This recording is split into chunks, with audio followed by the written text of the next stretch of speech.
Concrètement, comment s'organise une séquence avec paré au décodage? Après une présentation en grand groupe du graphème et de sa correspondance phonémique, un temps d'attention auditive et de conscience phonologique est systématiquement proposé, puis les élèves sont placés en situation de manipulation. En effet, la manipulation place les élèves dans une démarche active, ce qui leur permet de s'approprier les savoirs. Ils procèdent en fait par essai-erreur, ainsi ils prennent confiance dans leurs compétences avant de laisser une trace écrite dans le fichier. Ils retrouvent ensuite dans le fichier des exercices dans les 4 domaines travaillés et le lien se fera avec la manipulation au moyen d'un petit logo.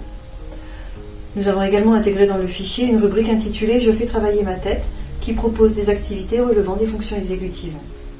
Il y a aussi un exercice qui fait le lien entre les jeux de consolidation et le fichier.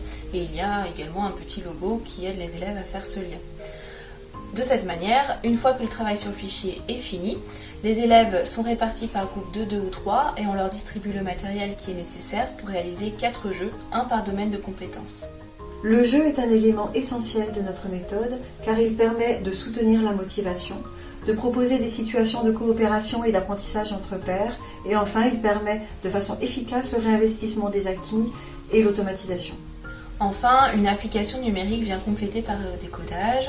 L'outil numérique permet aux élèves d'avoir une correction rapide, ainsi ils intègrent que l'erreur fait partie du processus d'apprentissage.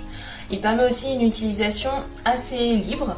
Par exemple, on peut utiliser l'application numérique avec les élèves qui sont plus rapides, pendant que les autres terminent leur travail dans le fichier.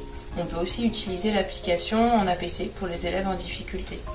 Tout ceci fait de paré au décodage une méthode d'apprentissage de la lecture qui permettra, nous l'espérons, à chacun de trouver sa voie vers un apprentissage fructueux du langage écrit.